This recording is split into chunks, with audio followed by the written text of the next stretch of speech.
ഇന്ന് ഡിസംബർ മാസം 8-ാം തീയതിയാണ്. ക്രിസ്മസ് കാലഘട്ടത്തിലെ ഏറ്റവും വലിയ ഒരു തിരുനാളിന്റെ ദിവസമാണ് അമലോത്ഭവ മാതാവിന്റെ തിരുനാള്. ലൂക്കായുടെ സുവിശേഷത്തിലെ ഗബ്രിയേൽ മാലാഖ സദ്വാർത്ത അറിയിക്കുന്നതിന് ഒരുക്കമായിട്ട് പറയുന്ന വാക്കുകൾ ഇപ്രകാരമാണ്: മറിയം എന്ന ഒരു സ്ത്രീയുടെ പക്കലേക്ക് അവൻ അയക്കപ്പെട്ടു. അവളുടെ പേര് മറിയം എന്നായിരുന്നു.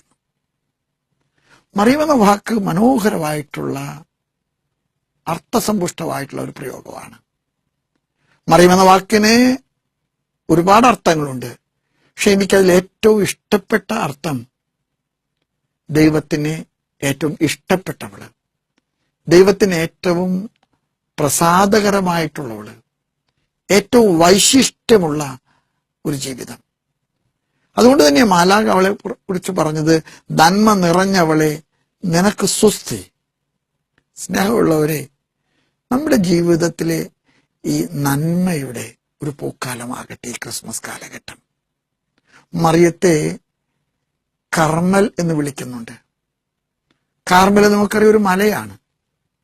ആ വാക്കിന്റെ അർത്ഥം സുഹൃതങ്ങള് സമൃദ്ധിയായിട്ട് നട്ട് നനച്ചു വളർത്തുന്ന പൂന്തോട്ടം എന്നാണ്.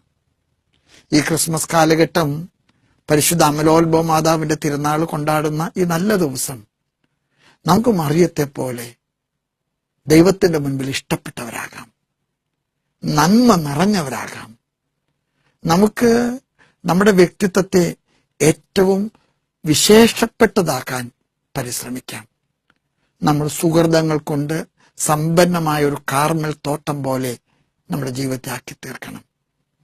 ഇന്ന് കരുണയുടെ വാതിൽ തുറക്കുന്ന ദിവസമാണ്. സുഹൃതങ്ങൾ നട്ട് നനയ്ക്കാൻ ഏറ്റവും ഉദാത്തമായിട്ടുള്ള മാർഗം കരുണയുടെ പ്രവർത്തികൾ കണ്ടെത്തുക, അത് മറ്റുള്ളവർക്ക് വേണ്ടി ചെയ്തു തീർക്കുക. ദൈവം നിങ്ങളെ അനുഗ്രഹിക്കട്ടെ.